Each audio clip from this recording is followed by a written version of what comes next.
माँ माँ मैं स्कूल से आ गई। अच्छा बेटा, तो फिर जल्दी से हाथ मुंह धो ले और खाना खा ले। वो सब तो मैं कर लूंगी माँ, मगर पहले मेरी बात सुनो ना। मेरे स्कूल वाले सब बच्चों को ताजमहल घुमाने लेकर जा रहे हैं, आगरा। क्या मैं भी जा सकती हूँ? मेरे सब दोस्त जा रहे हैं। अरे बेटा, तू क्या करेगी जाकर? ये तेरे घूमने की उम्र थोड़ी ना है। क्या? मगर माँ मेरे क्लास के सब बच्चे जा रहे हैं। बेटा, तू पढ़ने में कितनी होशियार है। तेरी क्लास के बाकी बच्चे तेरी तरह नहीं है। एक बार तो अपनी स्कूल की पढ़ाई पूरी कर ले, फिर घूमने जाना, तब तो तेरे पास बहुत वक्त होगा। अच्छा ठीक है माँ, मगर तुम मुझे स्कूल के बाद जाने दोगी ना? हाँ हाँ, क्यों नहीं। जा, अब हाथ मुंह धो ले, फिर खाना खा लेना और फिर पढ़ाई करने बैठ जाना। हाँ ठीक है माँ। मानवी की माँ जैसा कहती है वो वैसा ही करती है। मानवी मन लगाकर स्कूल में पढ़ाई करती है और अव्वल दर्जे से पास भी होती है। देखते ही देखते कब स्कूल खत्म हो जाता है पता ही नहीं चलता। माँ कैसा लग रहा है आपको? मैं गांव की इकलौती लड़की हूँ जिसने अव्वल दर्जे से स्कूल पास किया है। मैं तो हमेशा से ही कहती थी मानवी कि तू बहुत समझदार लड़की है। अच्छा माँ, मेरी बात सुनो। आपने मुझसे कहा था जब मैं स्कूल पूरा कर लूंगी तो आप मुझे आगरा घूमने जाने दोगी, तो क्या अब मैं जा सकती हूँ? क्या? तुझे वो बात अब तक याद है मानवी? हाँ माँ, नहीं तो क्या। वही सोचकर तो मैंने इतनी मेहनत करके अपनी पढ़ाई पूरी की। मगर बेटा, अभी तो तू छोटी है, और वैसे भी अभी ये वक्त घूमने का नहीं है। अभी तो तुझे कॉलेज जाना चाहिए, मन लगाकर पढ़ाई करनी चाहिए। एक बार कॉलेज खत्म हो जाएगा तब तो तेरे पास वक्त ही वक्त होगा घूमने का। मानवी को ये सुनकर थोड़ा गुस्सा तो आता है, मगर थोड़े वक्त में उसे अपनी माँ की बात सही भी लगती है। ठीक है माँ, मगर तुम पक्का कॉलेज के बाद घूमने जाने दोगी ना? अगर मैं मन लगाकर पढ़ूंगी तो। अरे हाँ हाँ बेटा, पक्का, क्यों नहीं। फिर क्या था, मानवी एक डिग्री कॉलेज में एडमिशन लेती है और खूब मन लगाकर पढ़ने लगती है। वो अपने कॉलेज की सबसे समझदार लड़की थी। एक दिन उसकी कॉलेज की दोस्त रूपल उससे कहती है, अरे मानवी, तू इतना मन लगाकर क्यों पढ़ती है? ऐसा भी क्या मिलेगा तुझे इतनी पढ़ाई करके? आखिर में करनी तो शादी है। अरे रूपल, ज्ञान कभी व्यर्थ नहीं जाता, और इससे हम आत्मनिर्भर बनते हैं। हमें नौकरी भी तो मिलेगी। अब कल को जब मैं अकेले आगरा घूमने जाऊंगी तो मुझे इन सब चीजों की जरूरत पड़ेगी ना। अच्छा अच्छा ठीक है, वैसे मानना पड़ेगा, काफी बड़े बड़े सपने हैं तेरे। इतना कहकर रूपल वहां से चली जाती है और मानवी फिर से पढ़ाई में लग जाती है। इसी तरह कुछ वक्त और बीत जाता है और मानवी की कॉलेज की पढ़ाई भी खत्म हो जाती है। मानवी जैसे ही घर आती है उसकी माँ उससे कहती है, मानवी, बहुत बड़ी खुशखबरी है बेटा। क्या? कैसी खुशखबरी माँ?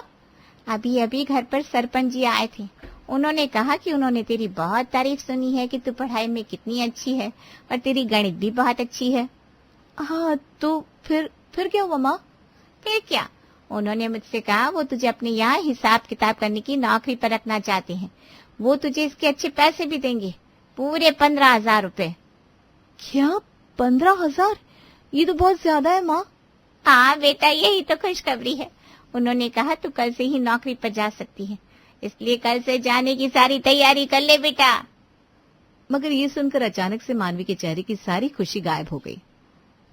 मगर माँ, आपने मुझसे वादा किया था आप मुझे कॉलेज के बाद आगरा घूमने जाने देंगी।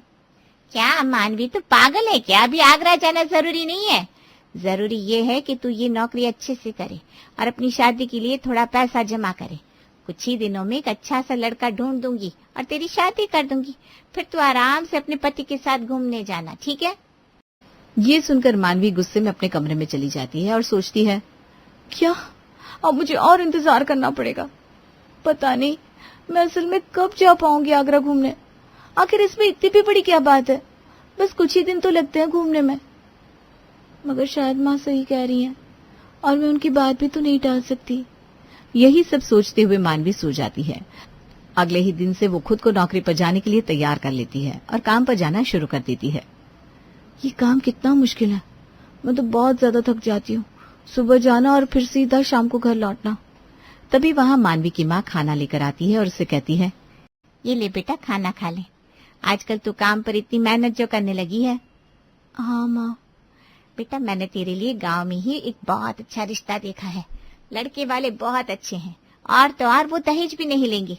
है ना एकदम कमाल की बात? अच्छा माँ, हाँ अच्छी बात है।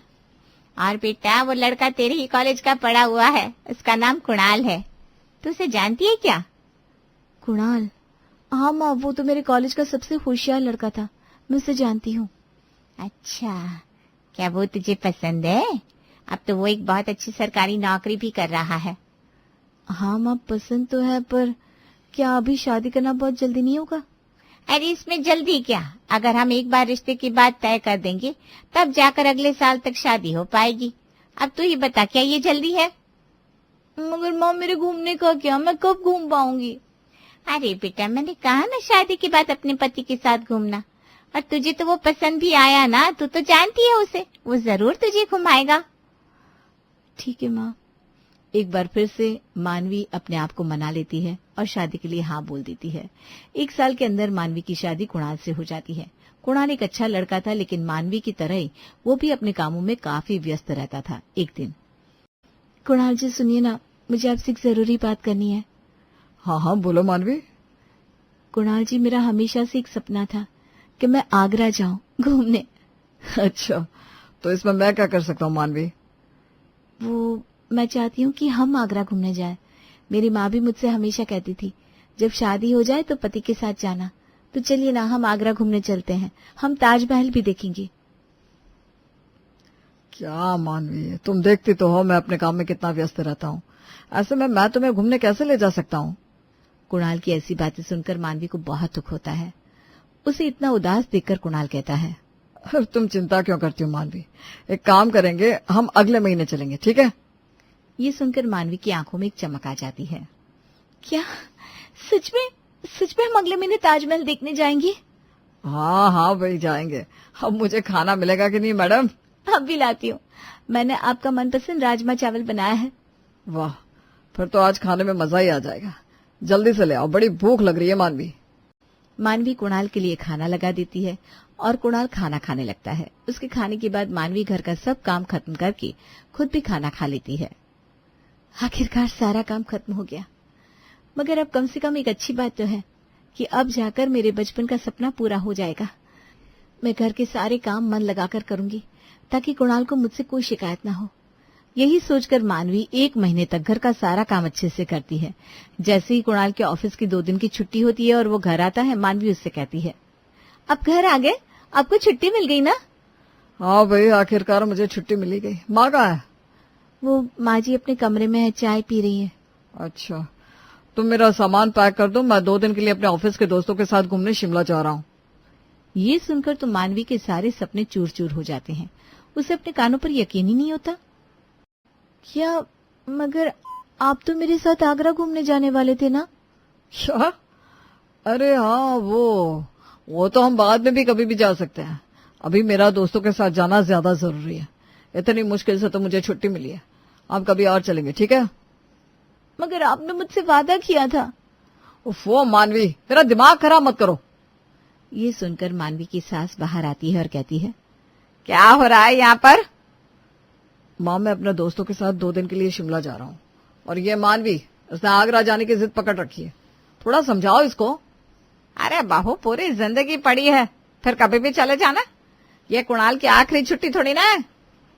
अपनी सास के आगे मानवी कुछ नहीं बोल पाती। जी ठीक है माँ जी।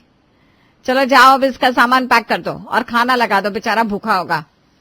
ठीक है माँ जी। मानवी सारा काम कर देती है और फिर आकर अपने कमरे में चुपचाप बैठ जाती है। उसे देखकर कुणाल कहता है, अरे मानवी देखो, ऐसे मुंह मत फुलाओ, हम पक्का अगले महीने चलेंगे घूमने। ठीक है। लेकिन इसी तरह कई महीने बीत जाते हैं और कुणाल हर बार मानवी को घुमाने की बात किसी न किसी तरह से टाल ही देता है। आखिरकार कई महीनों बाद मानवी और कुणाल की जाने की तैयारी बनती है। आखिरकार हम जा रहे हैं आगरा घूमने। मैं बहुत खुश हूँ। कितना मजा आएगा ना ताजमहल घूमने में।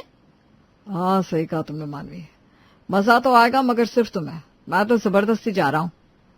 क्या आप भी? तभी मानवी कुछ सामान उठाकर रखने लगती है कि अचानक उसे चक्कर आने लगते हैं और वो बेहोश हो जाती है। अरे ये क्या मानवी, होश में आओ, तुम ठीक तो? अरे क्या हुआ बहू को? पता नहीं माँ, अचानक से बेहोश हो गई। मैं अभी डॉक्टर को फोन करके बुलाता हूँ। डॉक्टर की चेकअप के बाद पता चलता है मानवी गर्भवती थी। क्या? अरे वाह वाह, ये तो बड़ी अच्छी खबर सुनाई आपने डॉक्टर जी। वाकई में मैं बहुत ज्यादा खुश हूँ। तभी मानवी को होश आता है।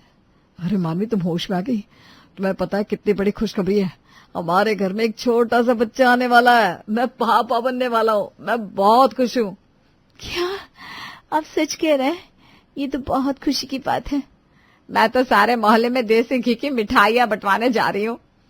सभी लोग कमरे से बाहर चले जाते हैं। मानवी अकेले में सोचती है, बाकी सब तो ठीक है, मैं भी बहुत खुश हूँ, लेकिन मेरी ताजमहल देखने की इच्छा का क्या करें? उसके बारे में तो कोई बात ही नहीं कर रहा। मानवी समझ गई थी शायद अब घूमने जाने के बारे में कहने का कोई फायदा नहीं, क्योंकि अब सबका ध्यान केवल बच्चे पे है। इसलिए मानवी चुप हो जाती है। 9 महीने बाद वो एक बेटी को जन्म देती है। कितनी प्यारी आंखें है मेरी गुड़िया रानी की, एकदम कुणाल पे गई है, और इसका रंग एकदम बहू रानी की तरह है। जी माँ जी, आपने सही कहा। आज मैं बहुत खुश हूँ मानवी। बताओ तुम्हें क्या चाहिए? जो मांगूंगी वो दूंगा। आज मेरी प्यारी बेटी जो मेरी दुनिया में आई है। ये सुनकर मानवी सोच में पड़ जाती है। उसे तो बस एक ही चीज चाहिए थी, मुझे तो बस ताजमहल देखने जाना है। बचपन से मैं यही एक चीज मांग रही हूँ सबसे। ओफो, फिर वही बात। अरे मानवी, किसी चीज के पीछे इतनी बुरी तरह से भी नहीं पड़ जाना चाहिए। अभी अभी हमारी बेटी दुनिया में आई है और तुम्हें घूमने जाना है। क्या ये सही समय है बात करने का? अब मानवी को गुस्सा आ जाता है। क्या तमाशा है ये सब? जब देखो तब एक ही बात, अभी सही समय नहीं है, अभी सही समय नहीं है। आखिर वो सही समय कब आएगा जब मैं ताजमहल देखने जा पाऊंगी? अचानक से मानवी को इतना भड़कता देखकर सास और कुणाल एकदम चुप हो गए। वो समझ गए कि अभी मानवी से कुछ भी कहना ठीक नहीं होगा।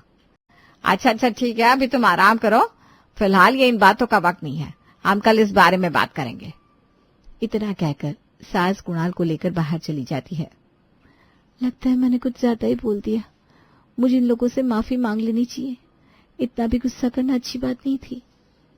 मानवी अपनी बेटी को पलंग पर लिटाकर कुणाल और उसकी मां से माफी मांगने के लिए बाहर जाती है, लेकिन वो देखती है दोनों बाहर खड़े होकर बात कर रहे थे, जो मानवी ने सुन ली। अरे मीनू, ये क्या बना रही है? फिर वही तेल मसाले वाली सब्जी। तुझे पता है ना मेरे पेट में जलन होती है, डॉक्टर ने मना किया इतना मिर्च मसाला। माँ जी, घर में और लोग भी रहते हैं, सबको घास फूस नहीं खिला सकती मैं, और सबको फीका फीका खाना पसंद भी नहीं है। अगर आपको सादा खाना है तो आप अपना अलग क्यों नहीं बना लेती? रोज रोज की ये नुक्ताचीनी मुझसे नहीं झेली जाती। हाँ, क्यों झेलेगी? माँ बाप ने कुछ सिखाया होता तो बड़ों की सेवा करना जानती। यहाँ तो बस महारानी बनकर हुक्म चलाना आता है। माँ जी, बात बात में आप माँ बाप पर मत जाया करिए। सुबह से शुरू हो जाती हैं आप, कभी चाय में चीनी कम है, कभी कमरा गंदा है। हम क्या आपकी नौकरानियां हैं? नौकरानी होती ना तो कम से कम डर तो होता। तुम तो सर पर चढ़कर नाचती हो। मेरे पति ने इस घर की एक एक ईंट जोड़ी थी, और आज मुझे ही 2 रोटी के लिए तुम लोगों के नखरे सहने पड़ रहे। अरे धिक्कार है ऐसे बेटों पर जिन्होंने ऐसी कलमुइयां घर में भर ली। कलमुही किसको बोला आपने? जरा जुबान संभाल कर बात करिए। हम सारा दिन खटते हैं और आप बस बैठे बैठे बुराई करती रहती है। कल पड़ोस वाली मिश्रा जी की बहू बता रही थी कि आप गली में खड़ी होकर हमारी बुराई कर रही थी। क्या मिलता है आपको ये सब करके? अरे झूठ बोलती है वो। तुझे अपनी सास पर नहीं, इन मोहल्ले की आग लगाऊं औरतों पर ज्यादा भरोसा है। ठीक कह रही हैं आप माँ जी, ये औरतें आग लगाती है तो ठीक है, आज से आपका बाहर निकलना और औरतों के साथ बैठना बंद। आई बड़ी मुझे हुक्म देने वाली। मैं मालकिन हूँ इस घर की, ज्यादा जुबान चलाई ना तो निकाल कर घर से बाहर कर दूंगी। आई समझ? हाँ तो फिर मान क्यों नहीं लेती? आप बुराई करती घूमती है हमारी। हाँ, मैं गई थी उसके यहाँ, और अगर कुछ कहा भी तो क्या गलत कहा? क्या तुम मेरी सेवा करती हो? 1 कप चाय मांग लो तो 10 बातें सुनाती हो।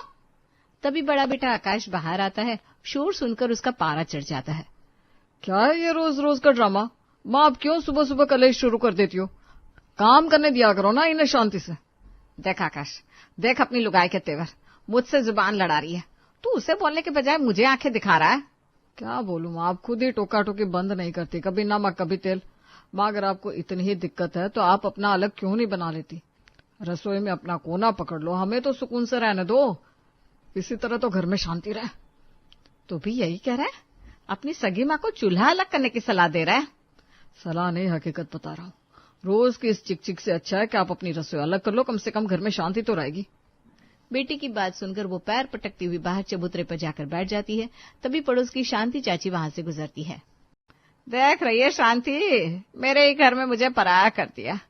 वो बड़ी वाली तो चंडी है, मेरे बेटे को वश में कर रखा है, और छोटी वाली उसने जादू टोना कर रखा है लड़के पर मेरे। बस श्रृंगार कर लो, काम के नाम पर उसे सांप सूंघ जाता है। अरे सावित्री क्या कहे, आज के जमाने में बहू ऐसी तो होती है। अरे नहीं बहन, तुम समझ नहीं रही हो, मेरी बहू जैसी किसी के नहीं होती। बच्चों के पापा के जाते ही इनके रंग बदल गए। कल कह रही थी अपना अलग बना लो, क्या इसी दिन के लिए बेटे पाले थे? मैं भी देख लूंगी, एक एक को सबक सिखाऊंगी, अपनी पेंशन की एक ढीली भी इनके हाथ लगने नहीं दूंगी। और ये मकान खेत सब मेरे ही नाम है, देखती हूँ कैसे इनके सर पर छत रहती है। अब ये दवा खत्म हो गई, किसी से लाने को कहूंगी तो फिर कलेश होगा, खुद ही ले आती हूँ। सावित्री जी अपनी दवाई लेने बाजार की दवा की दुकान पर पहुंचती है। तभी नेहा उनके पास आती है और झुककर प्रणाम करती है। अरे चाची प्रणाम, आप यहाँ इतनी दूर, बाजार में इतनी भीड़ और धूप है, अकेले कैसे आ गई? आपकी घुटनों में तो परेशानी है ना? अब क्या करूं बेटा, घर में दवा खत्म थी, घुटने का दर्द और ये गैस, जीना मुहाल कर रखा है। पड़ोस वाली दुकान में ये पर्चा नहीं मिल रहा था, सो रिक्शा करके यहाँ चली आई। अरे तो अपने बेटों को बोल देती, इतनी परेशानी उठाने की क्या जरूरत थी? बेटे? अरे वो तो अब अपनी बीवियों के गुलाम हो गए हैं, उन्हें तो मेरी आवाज से भी चिढ़ होने लगी है। आज सुबह तो बड़ी बहू ने साफ कह दिया, माँ जी अपना अलग ही बना के खा लिया करो, हमसे रोज रोज की सेवा नहीं होती। क्या भाभी ने ऐसा बोल दिया? और भाई साहब ने कुछ नहीं कहा? अरे वो क्या बोलेगा, उससे तो उल्टा साथ दिया, कहता है जब पटरी नहीं बैठ रही तो चूल्हा अलग कर लो, कम से कम घर में शांति तो रहेगी। बोलो, अपनी सकी माँ को पराया कर दिया उन्होंने। नेहा अब तू ही बता, इस उम्र में क्या मैं अकेले रोटी बेलूंगी? हाथ कांपते हैं मेरे, पर उन्हें तो बस अपनी शांति चाहिए। चाची क्यों आप इतनी चिंता करती हैं? 2 रोटी के लिए क्यों इतना परेशान होना? मैं पास ही में तो रहती हूँ, आप रोज मेरे घर आया करो, वहीं खाना खाना और वहीं चाय पीना। जहाँ इतने लोगों का बनता है 2 रोटी और बना लूंगी। अरे नहीं नहीं बेटा, तेरी अपनी घर गृहस्थी है, मैं क्यों बोझ बनूं? अरे चाची कैसा बोझ, आप मेरी माँ जैसी हैं। 2 रोटी मैं भी खाती हूँ, आपके लिए बनाना क्या बड़ी बात है?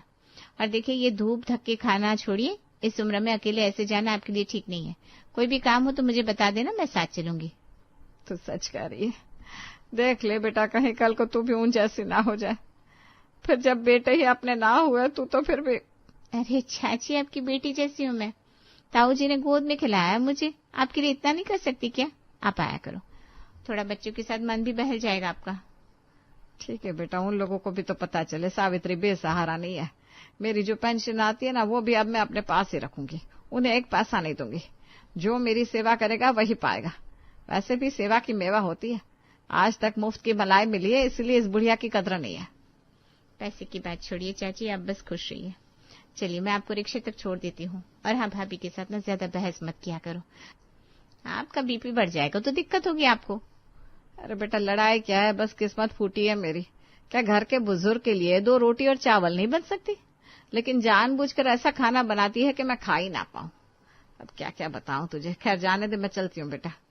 अगले दिन दोपहर को सावित्री जी तैयार होकर धीरे धीरे चलते हुए नेहा के घर पहुंचती है। अरे चाची आइए आइए, मुझे लगा शायद आप नहीं आएंगी। बच्चे देखो, नानी आई है, प्रणाम करो।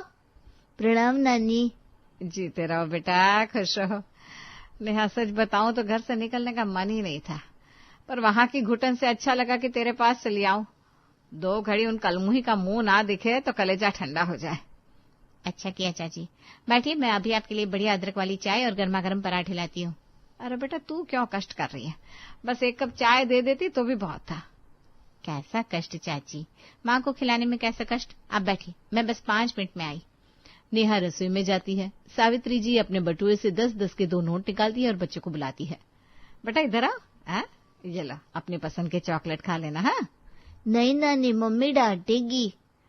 अरे मम्मी को मैं देख लूंगी, जाओ, ये नानी का प्यार है, रख लो। लेकिन 10 रुपए में तो अच्छी चॉकलेट आती ही नहीं है, कैसे खाएंगे? तभी नेहा हाथ में चाय का कप और प्लेट लेकर आती है। अरे चाची ये क्या कर रही हैं आप, बच्चों को बिगाड़ी मत, वैसे ये लोग ना जिद बहुत करते हैं। अरे रहने देना नेहा, मेरे अपने पोते पोतियां तो मेरे पास आते नहीं, उनकी माओ ने उन्हें सिखा रखा है कि दादी के पास मत जाना, वो बीमार रहती है। इन बच्चों के बहाने कम से कम मुझे भी थोड़ा सुख मिल जाता है।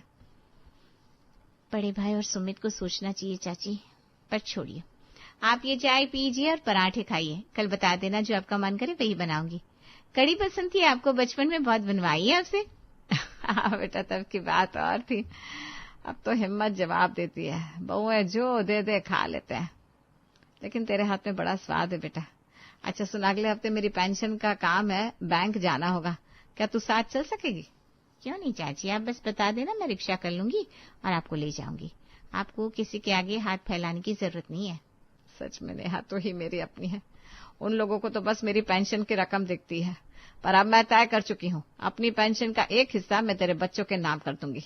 तू मेरी इतनी सेवा जो कर रही है। नहीं नहीं चाची, पैसे के लिए नहीं कर रही मैं ये सब। आप बस यहाँ आती रहिए, वही मेरे लिए बहुत है। शाम को सावित्री जी मुस्कुराते हुए अपने घर में दाखिल होती है।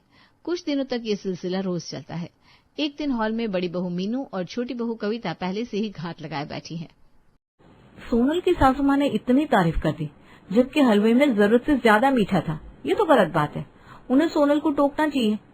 खैर नई बहू है इसलिए कोई बोला नहीं होगा।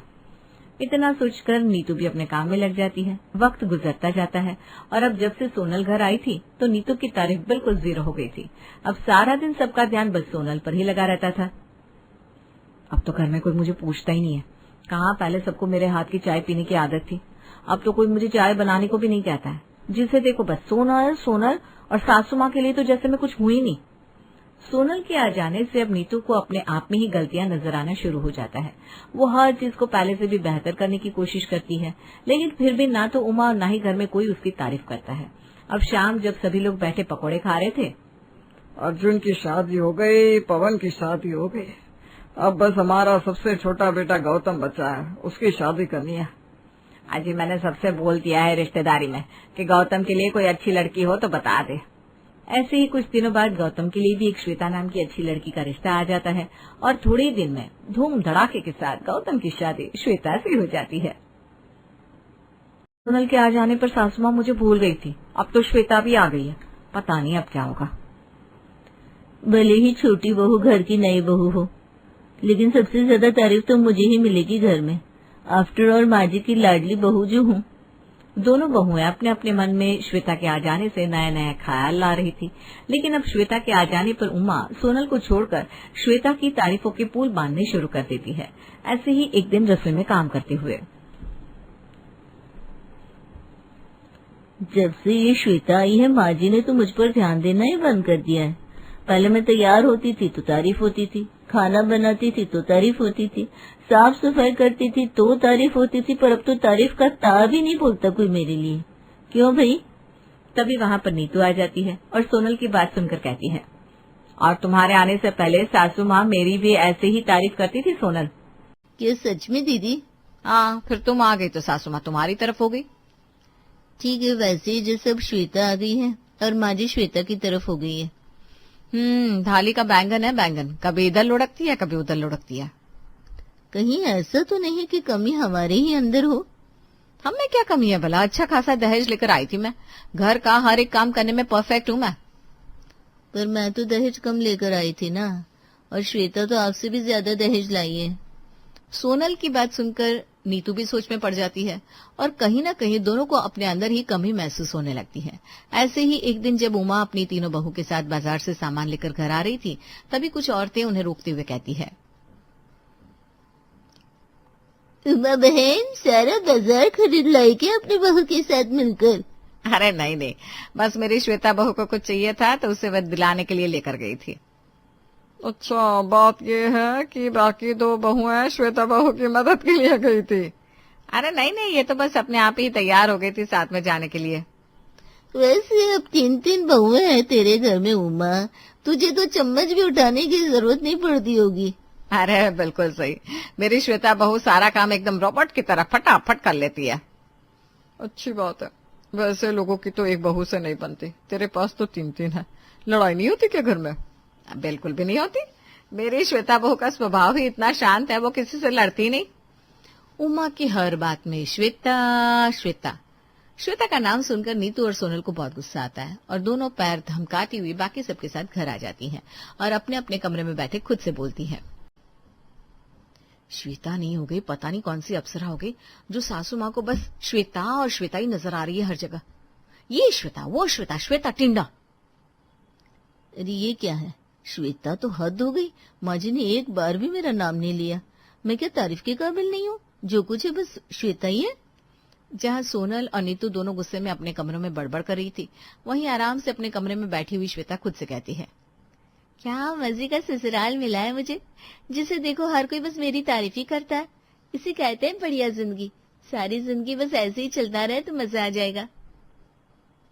वक्त गुजरता चला जाता है और श्वेता की बढ़ती तारीफें देखकर सोनल और नीतू दोनों को ही अब उस पर और उमा पर बहुत ज्यादा गुस्सा आने लगता है और साथ ही दोनों अंदर ही अंदर श्वेता से जलने लगती है। ऐसे ही एक दिन घर पर उमा की बहन रेणुका आती है। अरे आओ आओ रेणुका, बड़े दिनों बाद आई हो, याद नहीं आती अपनी बहन की? याद तो बहुत आती है, पर तू तो जानती है ना मेरी बहू नौकरी वाली है। घर संभालने की जिम्मेदारी अभी भी मेरे ही कंधों पर है। अरे कोई बात नहीं, अब तो आराम से बैठ, मैं अभी अपनी श्वेता बहू से बोलती हूँ, बढ़िया चाय नाश्ता लेकर आएगी अभी। उमा श्वेता को आवाज लगाती है। श्वेता फटाफट से रसोई में जाकर चाय नाश्ते की तैयारी करने लगती है। नीतू और सोनल आकर रेणुका से मिलती है और वहीं पास में बैठ जाती हैं। यार बताओ उमा, सब कुछ सही चल रहा है घर में? बहुएं आपस में तू मैं तो नहीं करती? तू मैं तो कुछ भी नहीं होती हमारे घर में, बल्कि हमारे घर में तो खुशियां ही खुशियां आ गई है जब से श्वेता बहू आई है। तभी उमा का फोन बजने लगता है और वो फोन पर बात करने के लिए सभी के बीच में से उठकर बाहर बरामदे में चली जाती है। नेहा को शादी करके ससुराल आए 1 महीना हो चुका था। वैसे तो उसके ससुराल में सब अच्छे थे, सास बिल्कुल माँ जैसी और जेठानी बिल्कुल बड़ी बहन जैसी। पति प्रेम भी बहुत चाहता था नेहा को, पर पैसों के मामले में जरा कंजूस था। प्रेम सुनिए ना, मुझे आपसे कुछ बात करनी है। हाँ बोलो, क्या बात है? वो हमारी शादी को 1 महीना हो गया है, आपने अभी तक मुझे 1 रुपया भी नहीं दिया। मुझे थोड़े पैसे चाहिए थे, मुझे पार्लर जाना है। पैसे चाहिए? अरे किस बात की कमी है तुम्हें घर में? और वैसे भी शादी पे मेकअप का इतना सामान मिला है, अभी और किस चीज़ की ज़रूरत पड़ गई तुम्हें जो पार्लर जाना है? अरे पर मैं क्या कह रही हूँ कि मुझे यहाँ किसी बात की कमी है, पर पॉकेट मनी तो बनती है ना। नीरज भैया भी तो देते हैं भाभी को, और मेरे मायके में भी पापा आज तक मम्मी को पॉकेट मनी देते हैं। और हाँ, मेकअप का कितना भी सामान मिला लो, महीने में 1 बार तो पार्लर जाना ही होता है। आईब्रो बनवाने होते हैं, फेशियल करवाना होता है, और भी बहुत से काम होते हैं। बस बस बस, अपने मायके का रूल यहाँ मत चलाओ। और रही बात नीरज भैया की, तो उनके जितने पैसे नहीं है मेरे पास फिजूल में उड़ाने के लिए। बैंक में जॉब करता हूँ, इसका मतलब ये नहीं कि बहुत पैसे है मेरे पास। पूरे महीने की कड़ी मेहनत के बाद सैलरी मिलती है मुझे। तुम्हारे फालतू के शौक में उड़ा नहीं सकता उसे। अरे पर देखो नेहा, पॉकेट मनी तो नहीं मिल सकती तुम्हें, और तुम्हें चाहिए ही क्यों पैसे? पूरा दिन घर पर ही तो रहती हो, इतना मेकअप और ये सब करके क्या करोगी? कहीं जाती हो तो बस मेरे साथ। जब मुझे तुम्हारी शक्ल से कोई प्रॉब्लम नहीं है तो तुम्हें क्यों है? ये सब फालतू की बातें सोचना बंद कर दो। प्रेम की बात सुनकर नेहा अपना सा मुंह लेकर रह गई। उसे समझ में आ गया था कि उससे तो पॉकेट मनी मिलने वाली नहीं है। एक दिन, अरे नेहा जरा देख तो, ये साड़ी कैसी लग रही है, कल ही मार्केट से लेकर आई। वाह भाभी, ये तो सच में बहुत सुंदर है। कितने में ली आपने? अरे वो दुकानदार तो 3000 बोल रहा था, पर मैंने भी बार्गेनिंग में सबको पीछे छोड़ रखा है। पूरे 500 रुपये तुड़वा कर लिए, 2500 की पड़ी मुझे। 2500? इतनी महंगी साड़ी? अरे कहाँ महंगी है, अब इतने के बिना कहाँ मिलती है अच्छी साड़ी। अच्छा तू वो छोड़, देखना इस साड़ी के मैचिंग की इयररिंग और कंगन भी लेकर आई हूँ। अच्छा लग रहा है ना? बहुत सुंदर है भाभी, और आप पर ना बहुत जच भी रहा है। पर इतने पैसे कैसे खर्च कर लेती हो आप? मुझसे तो कोई 100 रुपये भी मांगे तो नहीं मिलेंगे मेरे पास। अब क्या बताऊँ नेहा, इस मामले में मैं ना बहुत लकी हूँ। तेरे जेठ जी हर महीने 2000 रुपये देते हैं मुझे पॉकेट मनी। Pocket money? कितने अच्छे ना नीरज भैया। प्रेम तो मुझे एक फूटी कौड़ी नहीं देता, ऊपर से पैसे की बात आते ही 4 बात और सुना देते हैं। अरे कोई बात नहीं नेहा, प्रेम नहीं देता तुझे पैसे तो क्या हुआ, तेरी बड़ी बहन है ना, तुझे जो भी चाहिए मुझसे कहा कर, मैं दिलाऊंगी तुझे। तू चाहे तो ये साड़ी तू ही रख ले। रवीना को नेहा का मायूस चेहरा देखकर अच्छा नहीं लगता और वो अपनी देवरानी का मन बहलाने के लिए कहती है, पर नेहा को ये सुनकर अपनी हालत पर और भी तरस आने लगता है। वो जबरदस्ती मुस्कुराकर कहती है, अरे नहीं नहीं भाभी, ये साड़ी तो आप बहुत शौक से अपने लिए लेकर आई थी ना, ये मैं कैसे ले सकती हूँ? वैसे भी अभी मेरे पास ना शादी में मिली बहुत सारी साड़ियाँ हैं। ठीक है, पर तुम्हें कभी भी कुछ भी चाहिए ना मुझसे कहना। जी भाभी। रवीना मुस्कुराती है और अपने कमरे में चली जाती है। नेहा अपने कमरे में बैठी अपनी किस्मत को कोसने लगती है। एक नीरज भैया है जो भाभी का कितना ख्याल रखते हैं, उन्हें पॉकेट मनी देते हैं, और एक प्रेम है, 1 पैसा नहीं देते, और ऊपर से पैसे मांगो तो कहते तुम्हें क्या जरूरत है पैसों की। पूरा दिन घर पर ही तो रहती हो। इससे तो अच्छा मैं मायके में ही थी, जब जी करता कभी पापा से कभी भैया से कुछ पैसे ले ही लेती थी। वो भी क्या दिन थे। तभी नेहा की सहेली प्रिया का फोन आता है। प्रिया का फोन देखकर नेहा बहुत खुश हो जाती है।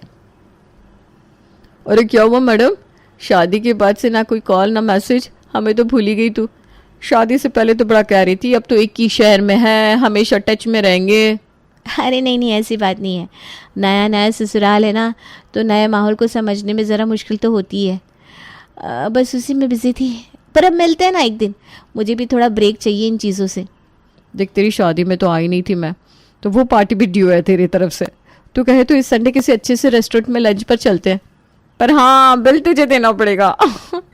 भाई इतने बड़े घर की बहू है तू, तो अब ऐश होगी तेरी। वहाँ दोस्तों पर इतना खर्चा करना तो बनता है तेरा। प्रिया की बात सुनकर एक बार फिर नेहा का मुंह लटक जाता है। बड़े घर की बहू जरूर थी नेहा, पर रेस्टोरेंट का बिल देने के लिए पैसे कहाँ थे उसके पास।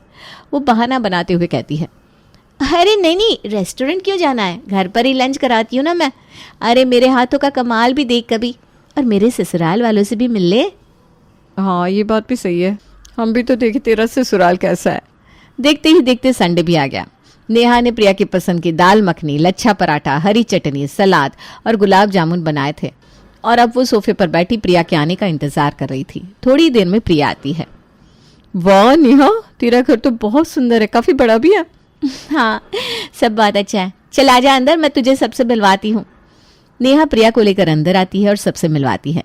प्रिया को भी नेहा के ससुराल वालों से मिलकर बहुत अच्छा लगता है। वाह नेहा, तेरी तो किस्मत खुल गई। रवीना भाभी कितनी कूल है ना, बिल्कुल जेठानी जैसे बर्ताव नहीं करती तेरे साथ। लगता ही नहीं कि तुम दोनों देवरानी जेठानी हो, ऐसा लगता है जैसे बहनें हो। हाँ यार वो तो है, सब बहुत अच्छे हैं मेरे ससुराल में। ऐश है तेरी तो। चल अब ना बहुत भूख लगी है, खाने में क्या बनाया? सब तेरी पसंद का है, तू बैठ, मैं खाना परोसती हूँ। प्रिया और नेहा के घर वाले खाने के टेबल पर बैठ जाते हैं और नेहा एक एक करके सबको खाना परोसने लगती है। प्रिया खाने की बहुत तारीफ करती है। तेरे हाथ में ना जादू है नेहा, ऐसा खाना खाने के लिए तो बार बार आना पड़ेगा। अरे तो आ जाना बेटा, उसमें क्या है, हमें भी अच्छा लगेगा तुमसे मिलकर। हाँ बिल्कुल मम्मी जी, नेहा का भी दिल लगा रहेगा। बेचारी अभी अभी तो मायका छोड़कर ससुराल आई है, अपनी बचपन की सहेली से मिलती रहेगी तो मायका दूर है ऐसा नहीं लगेगा। जी जी जरूर आऊंगी, पर पहले अब नेहा आएगी हमारे घर। अरे मुझे भी तो अपनी दोस्त को अपने हाथों का खाना खिलाने का मौका मिले। सुन रही है ना नेहा, अगले हफ्ते अब तुझे आना पड़ेगा मेरे घर। हाँ बाबा जरूर आऊंगी। अरे हाँ बातों बातों में ये रह ही गया, ये ले, ये तेरे लिए। अरे इसकी क्या जरूरत थी? जरूरत कैसे नहीं थी, पहली बार घर आई हूँ, तेरे खाली हाथ कैसे आ जाती।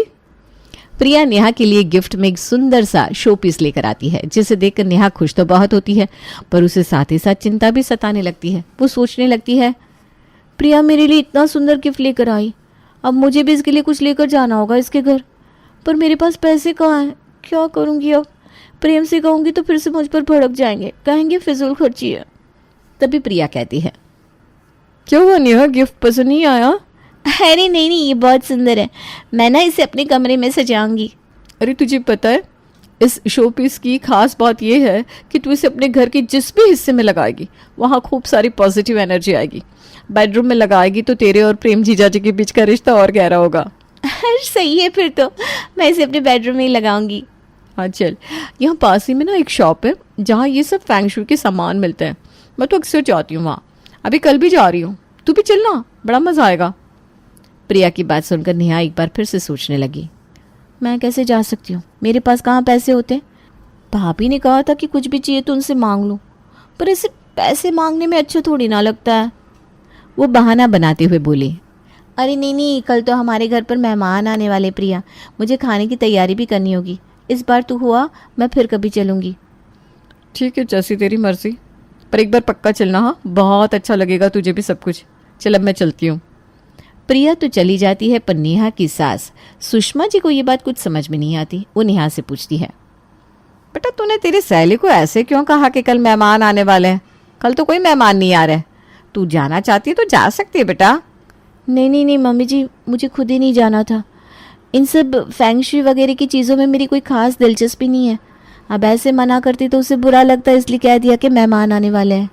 अच्छा अच्छा ऐसी बात है, तो फिर ठीक है। देखते ही देखते एक हफ्ता गुजर जाता है और अब वादे के मुताबिक नेहा को प्रिया के घर लंच पे जाना था, पर वो सुबह से उसी उधेड़-बुन में लगी थी कि वो प्रिया को गिफ्ट में क्या देगी। मार्केट से तो कुछ खरीद कर नहीं ला सकती, पैसे ही नहीं है। एक काम करती हूँ, घर पर ही कुछ ढूंढती हूँ, शायद कुछ अच्छा मिल जाए। बहुत ढूंढने पर प्रिया को अपनी शादी में मिला एक शो पीस नजर आता है। उसे देखकर वो बहुत खुश हो जाती है। वाह, ढूंढने पर तो भगवान भी मिल जाते हैं, कितना सुंदर है ये। प्रिया तो देखकर ही खुश हो जाएगी, यही दे देती हूँ। हींग लगे ना फिटकरी और रंग भी चोखा है। नेहा ने शो पीस को अच्छे से गिफ्ट रैप किया और तैयार होकर प्रिया के घर पहुंच गई। आजा नेहा, मैं तुझे सबसे मिलवाती हूँ। प्रिया ने नेहा को अपने घर वालों से मिलवाया। सबने खूब सारी बातें की और फिर एक साथ खाना खाने बैठ गए। प्रिया ने एक एक करके करीब 10 डिशेस खाने की टेबल पर सजा दी। ये देखकर नेहा बोली, वाह प्रिया, कितना कुछ बनाया तूने, कमाल ही कर दिया भाई। इतने कम वक्त में इतना सब कुछ कैसे बनाया? अरे नहीं, मैंने तो बस अभी खाना गर्म किया है, ये सब मैंने नहीं बनाया। इतना सारा खाना बनाती तो तुझसे आराम से बात करने का वक्त ही नहीं मिलता।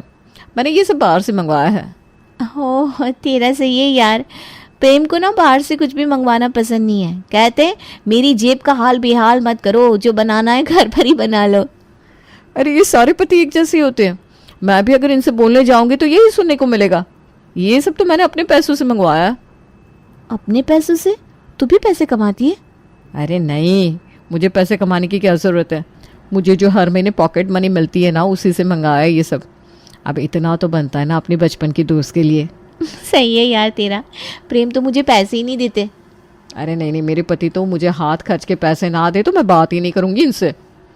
नेहा एक बार फिर उदास हो जाती है, पर फिर बात बदल कर कहती है, अच्छा छोड़ना वो सब, ये ले, मैं तेरे लिए छोटा सा गिफ्ट लेकर आई थी, देखकर बता कैसा लगा तुझे।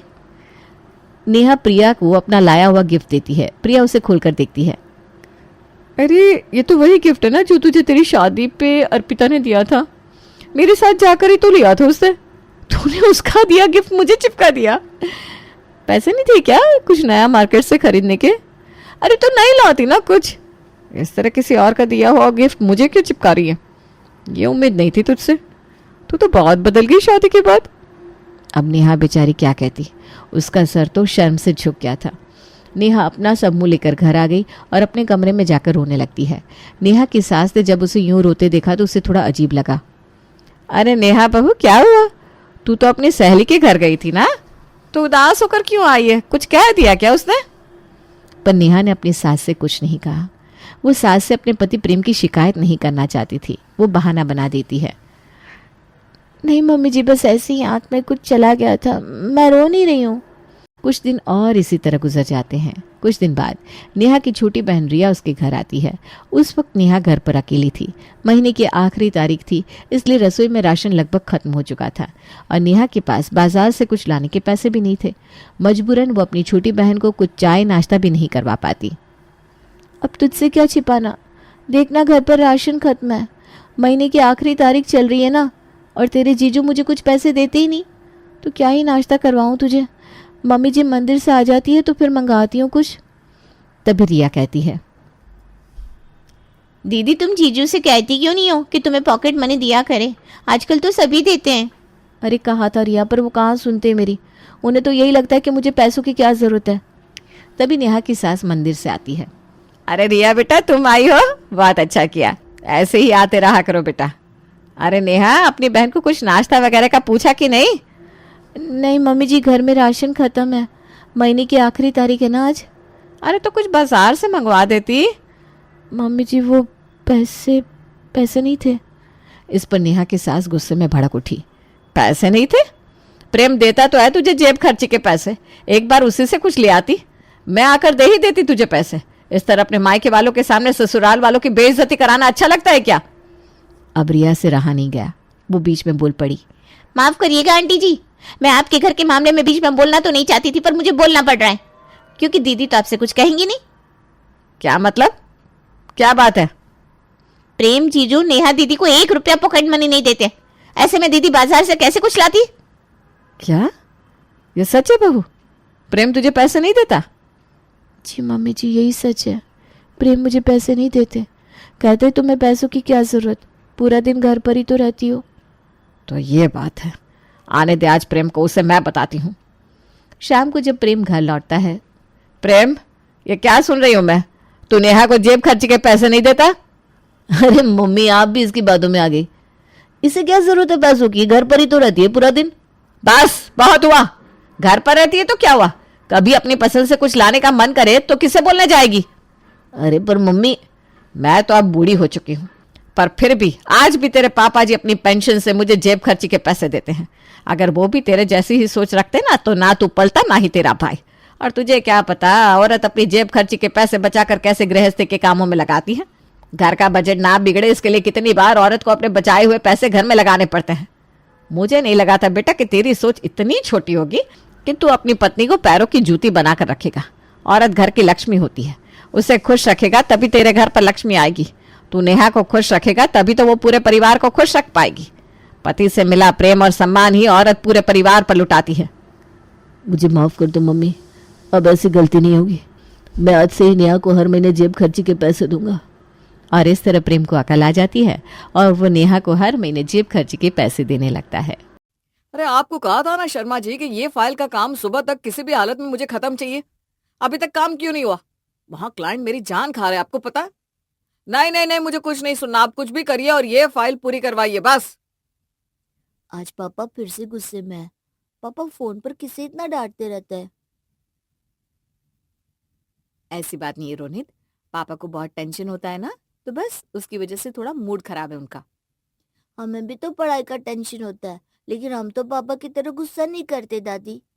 ऐसी बात नहीं है रोनित, पापा को काम का बहुत टेंशन होता है ना, तो बस उसकी वजह से थोड़ा मूड खराब है उनका। हमें भी तो पढ़ाई का टेंशन होता है, लेकिन हम तो पापा की तरह गुस्सा नहीं करते दादी। हाँ दादी, पापा हमारे साथ आजकल खेलते भी नहीं है। वो बहुत बिजी हो गया ना काम में बेटा, इसलिए। लेकिन वो इतना काम क्यों करते हैं, क्या जरूरत है? बेटा जब आप बड़े हो जाओगे ना तभी समझोगे। बड़े होने के बाद आप अगर नहीं चाहते ना तब भी आपको काम करना ही पड़ता है।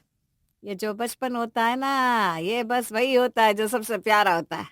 फिर तो आगे चलकर जिंदगी बस आपको सबक ही सिखाती रहती है। अगर ऐसा है दादी तो फिर मुझे बड़ा ही नहीं होना। ऐसा नहीं होता, बड़ा तो सबको होना ही पड़ता है। लेकिन एक बात याद रखना बच्चों की, कभी भी अपने अंदर के बच्चे को बड़ा मत होने देना। वो कैसे दादी? जैसे तुम्हारी पसंद की चीज हो कोई, उसे हमेशा खाते रहो या बनाते रहो या फिर दूसरों को खिलाते रहो। तो दादी आप पापा को भी खिलाओ ना वही चीज जो उन्हें पसंद है।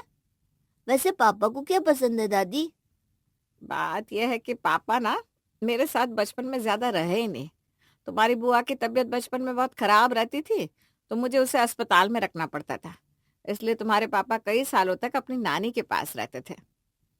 अच्छा, फिर उन्हें नानी क्या खिलाती थी जिससे वो खुश हो जाते थे? बताऊं वो चीज तुम्हारे पापा को जो सच में बहुत पसंद थी? बताइए ना दादी। उनकी नानी बनाती थी ब्रेड मलाई चीनी। ब्रेड मलाई चीनी? हाँ, फिलौरा गांव में तब ब्रेड नई नई आई थी और सूरज की नानी सूरज को बहुत प्यार करती थी, इसलिए वो उसके लिए ब्रेड मलाई चीनी बनाया करती थी। सूरज, तुम्हारी छोटी बहन की तबीयत बहुत खराब है, इसलिए ज्योति को हमें अस्पताल ले जाना होगा। तुम्हें बस 1-2 साल यहाँ रहना होगा, उसके बाद हमें तुम्हें यहाँ से ले जाएंगे। हाँ।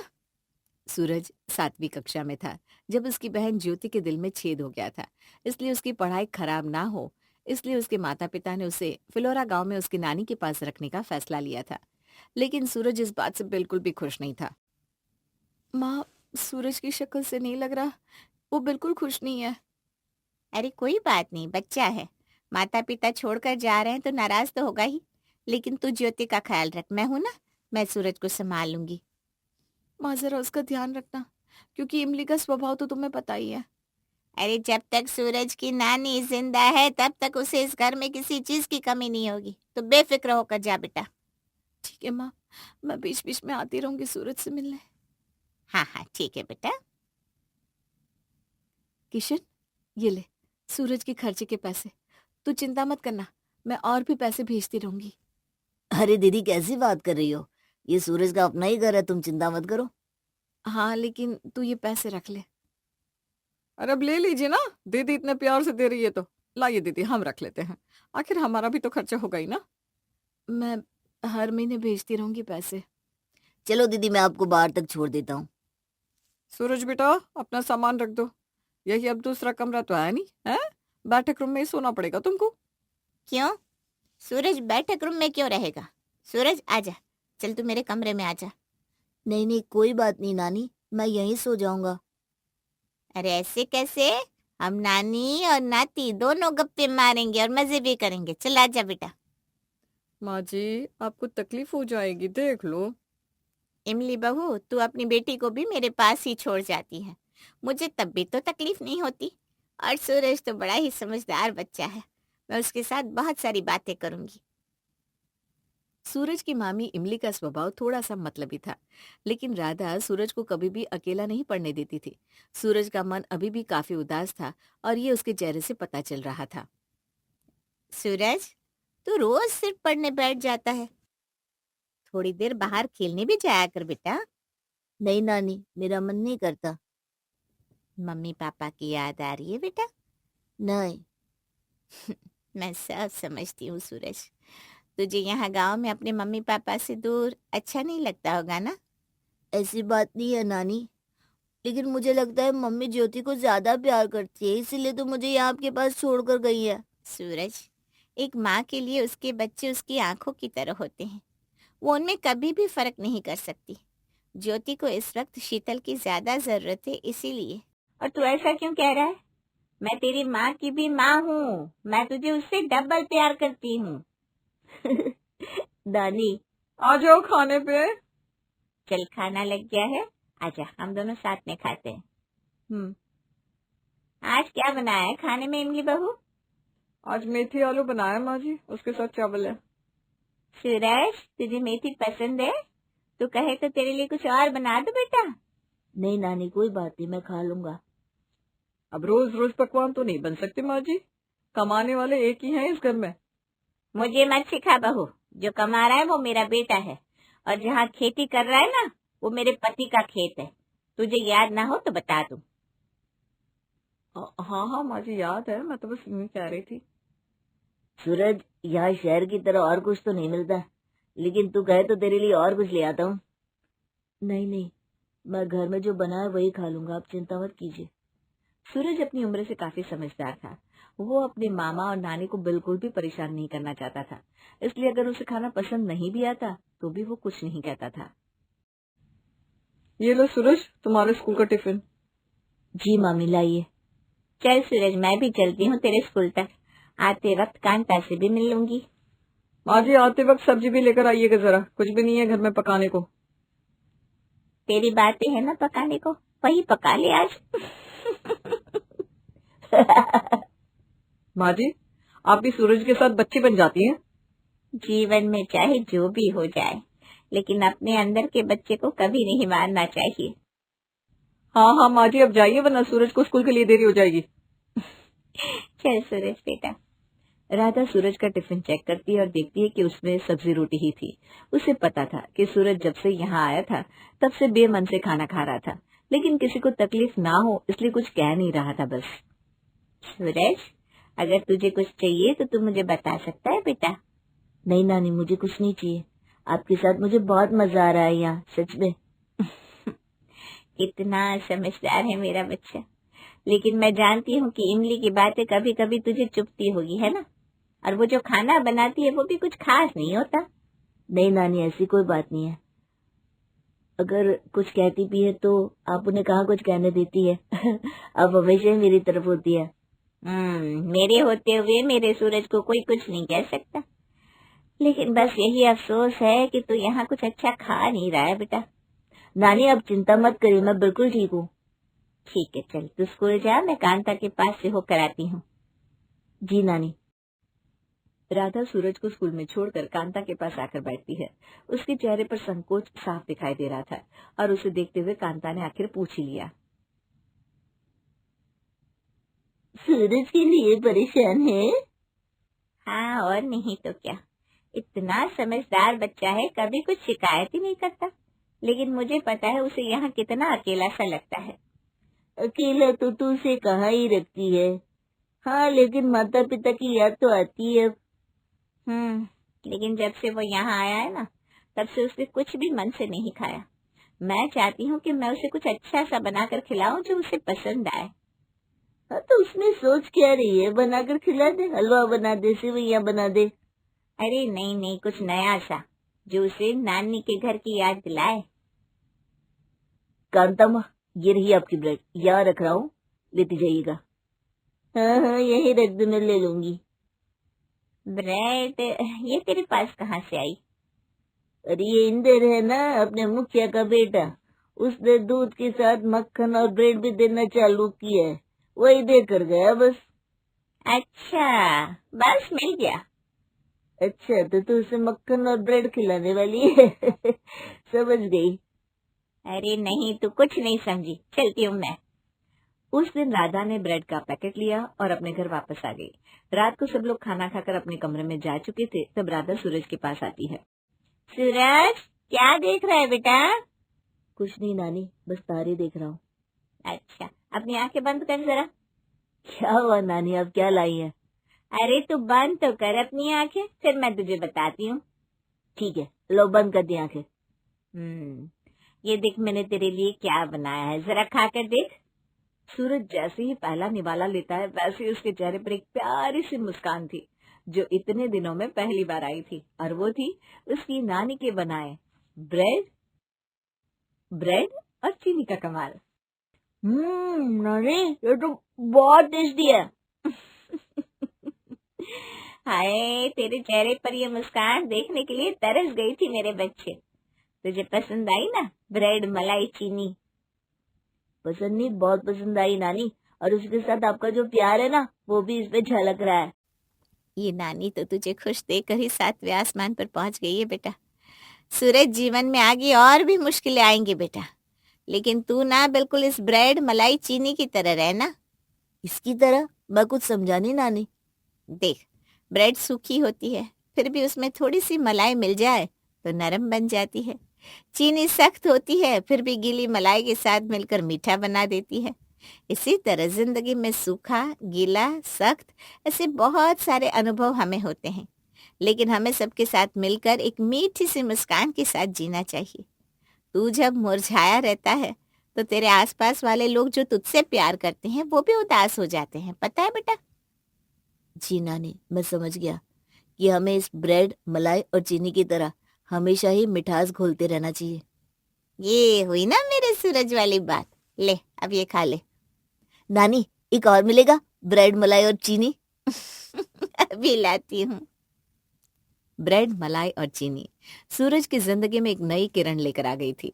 उस दिन के बाद जब जब वो उदास महसूस करता था, तब तब उसकी नानी उसे ब्रेड, मलाई और चीनी खिलाकर उसे हंसा देती। 3 साल बाद। नानी, मुझे आपकी बहुत याद आएगी, आप भी हमारे साथ चलिए ना। अरे पगले, तुझसे ज्यादा तो मैं तुझे याद करूंगी। तू ही तो एक था जिससे मेरा मन बहला रहता था। जब मैं सूरज को यहाँ छोड़कर गई थी, तब मुझे लगा था कि वो यहाँ बिल्कुल खुश नहीं रहेगा, लेकिन आज जब मैं उसे यहाँ से ले जा रही हूँ, तब लग रहा है कि वो यहाँ आपसे बहुत जुड़ गया है माँ। सूरज के साथ रहते रहते मैं भूल गई थी कि इसे एक दिन जाना भी है, और आज जब इसके जाने का वक्त आया तब मोह में ये मन फंस रहा है। माँ, हम आते रहेंगे आपसे मिलने, ठीक है सूरज? हाँ सूरज, अब तू शहर जाकर अच्छे से पढ़ाई करना, हाँ? और मेरी बात याद है ना? हाँ, कि ब्रेड, मलाई और चीनी की तरह बने रहो। शाबाश, ये ले, ये मैंने तेरे रास्ते के लिए बना कर रखे हैं। सूरज शीतल और अपने पिता के साथ शहर वापस आ जाता है, लेकिन उसकी नानी की ब्रेड, मलाई और चीनी हमेशा ही उसके साथ रही। उसका मन जब भी उदास होता तब वो यही खाकर अपना मन ठीक कर लेता। माँ, इस बार हम छुट्टियों में नानी के पास चलेंगे, बहुत वक्त हो गया ना उनसे मिले हुए। हाँ, मैं भी यही सोच रही थी कि उनसे मिलकर आते हैं। इस बार मैं उनके लिए ब्रेड, मलाई और चीनी बना कर लेकर चलूंगा। ठीक है, तो फिर एक काम करते हैं, 2 दिन के बाद ही चलते हैं। सूरज राधा से मिलने के लिए काफी उत्सुक था। आज वो खुद अपने हाथों से उसके लिए ब्रेड, मलाई और चीनी बनाकर लेकर आया था, लेकिन उसे क्या पता था कि वो राधा को ये दे ही नहीं पाएगा। तूने मुझे बताया क्यों नहीं किशन? माँ ने मना किया था, कह रही थी सूरज की परीक्षा होगी तो वो अच्छे से दे नहीं पाएगा, ये खबर सुनेगा तो। हम आखिरी बार उन्हें देख भी नहीं पाए। नानी उठिए ना, देखिए मैं आज आपके लिए ब्रेड मलाई और चीनी लाया हूँ। उन्होंने भी आज तुम्हारे लिए ब्रेड मंगवाई थी, लेकिन वो बनाने से पहले ही। राधा के जाने के बाद सूरज कुछ दिनों तक काफी उदास रहने लगा था। उसने तो अब ब्रेड मलाई चीनी खाना ही छोड़ दिया, और तो और उसके साथ ही अपनी नानी की सीख भी वो भूल गया। तुम्हारे पापा ने अपनी नानी के जाने के बाद ब्रेड मलाई चीनी खाना छोड़ दिया। कितने साल हो गए उसने उस चीज को कभी हाथ भी नहीं लगाया। दादी, आप हमें सिखाएंगी कैसे बनाते हैं ये ब्रेड मलाई और चीनी? हाँ, क्यों नहीं, चलो मैं बना कर देती हूँ आज, आओ। पापा, पापा। हाँ बेटा, क्या है? आप देख नहीं रहे हो पापा काम कर रहे हैं? पापा देखो, हम आपके लिए क्या लाए हैं। क्या है? ब्रेड मलाई और चीनी। ब्रेड मलाई और चीनी? खाइए ना पापा। आज वही ब्रेड मलाई और चीनी को खाकर सूरज की आंखों के सामने राधा का चेहरा और उसकी सीख घूमने लगी थी, जो कहती थी कि ब्रेड मलाई और चीनी की तरह हमेशा ही मीठी मुस्कान तो अपने चेहरे पर रहने देना चाहिए और अपने अंदर के बच्चे को कभी नहीं मारना चाहिए। सूरज आज फिर से अपने आप से मिला और एक बार फिर उसके चेहरे पर वही मुस्कान थी जैसे किसी बच्चे के चेहरे पर होती है। अरे शर्मा जी, कोई बात नहीं, फाइल आप आराम से पूरी करिए, हम क्लाइंट को समझा देंगे। और मैंने आपको डांटा उसके लिए सॉरी। आप एक काम करिए ना, ब्रेड मलाई और चीनी खा लीजिए, मूड अच्छा हो जाएगा। चलिए रखता हूं मैं। आज खाने में क्या बनाना है? ब्रेड मलाई और चीनी। ब्रेड मलाई और चीनी। ब्रेड मलाई और चीनी।